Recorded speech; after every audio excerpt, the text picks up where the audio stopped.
Tropang pang-EDSA. EDSA! Kung nandyan ka, tutok na. Kasama mong natatrap. Diego Bandido! Go Diego! Go Diego! Go Diego! EDSA! Hoy! Umuwi ka na! Wag mong idadahilan na umuulan, ha? Pili lang ang lugar na umuulan. Mabihira. Isa pong napakagandang gabi, Metro Mega Manila. Ang oras natin, we get 29 minutes after 6 o'clock in the evening. Siyempre, kasama pa rin po Tropang EDSA, Tanghenyo, Duday, and yours truly, Diego Bandido. Oy nga pala, batiin natin yung mga nakatutok at nakikinig po sa atin. Maraming salamat sa pakikinig. Diyan po sa may Orbi Compound, sa Barangay Perez Road, Santo Niño, Mekawayan, Bulacan. Kamusta po kayo?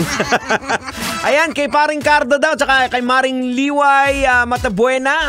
At sa gwapo kong inaanak na si Relance Matabuena, ganun din sa misis na si Rhea Macalya. At sa gwapa na, mga muse din na si Linlin Matabuena. Emil, tsaka kay Richard, tsaka kay paring Ramon Orbe at kay Maring Mel Mendoza na masipag na tagaluto. At kay Ate Raquel at sa pamilya niya, sa lahat ng nakikinig dyan sa Orbi Compound, dyan sa May Kawayan, Bulacan. Ayan, kay paring Jerry Mutia! At yung may first birthday pa daw, ito habol kahapon, belated happy birthday kay Baby Rians Matabuena. O eto na, wag na natin patatagalin. Pag-usapan na natin to. Nagulat ang lahat kay Medwin Marfil.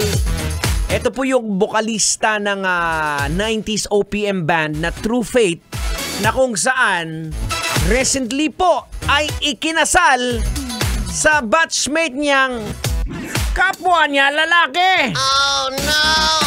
Ito po yung kauna-unahang lumabas po sa public at sinabi ni Medwin na ano siya tang? Isa siyang bakler. Eto na mga kabisyo, hindi na natin matatagalan to. Tang, logican na natin to. Ay sige, huwag mo nang patagalin. Para mahibas-basan, logican mo na yan. Logican na yan. Alright mga kabisyo, logican na yan. Anong leksyon ang ating mapupulot? Anong aral ang ating madudukot?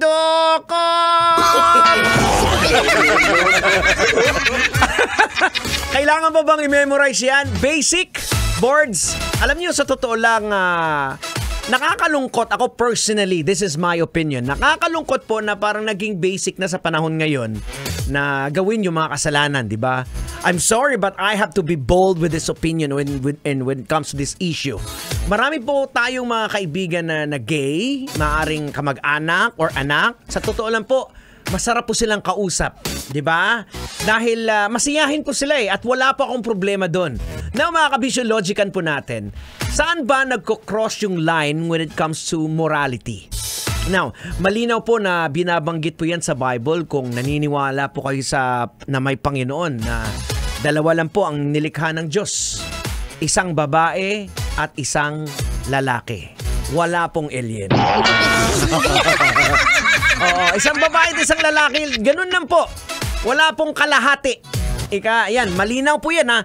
Sa totoo lang po, ang problema kasi, alam nating kuminsan yung mali, hahanapan natin ng paraan. Parang ginajustify natin yung ginagawa natin na okay na to. Kaya karamihan po, nangingibang bansa at doon nila ginagawa yung mga bagay na hindi dapat gawin. Ang problema kasi dito, boards, hindi yung tao, kundi yung ginagawa na kasalanan ng tao. So if we have to condemn something, hindi po yung tao, kundi yung kasalanan na ginagawa ng tao. Minsan po naibahagi ko na ito dito sa programa natin, di ba? Pero let me share it with you once again. Ito po ay ayon sa Leviticus chapter 20 verse 13. Ito sinasabi ng Bible. Kung ang isang lalaki ay sumiping sa kapwa lalaki, pareho silang dapat patayin dahil pareho silang gumagawa ng kasuklam-suklam na gawain. Sila ang responsable sa sinapit nilang kamatayan. Ito po ay hindi ko salita. Hindi salita ng tao, but salita po ng Diyos to. Diba? This is from the Bible. Again, we must not condemn the person, but condemn the sin. Yung kasalanan po para mailayo po natin sila sa kapahamakan. Amen? Para sa ating offering, ito po aking GCash number, 0917.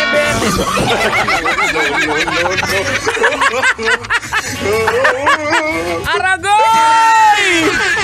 Maluoy ka!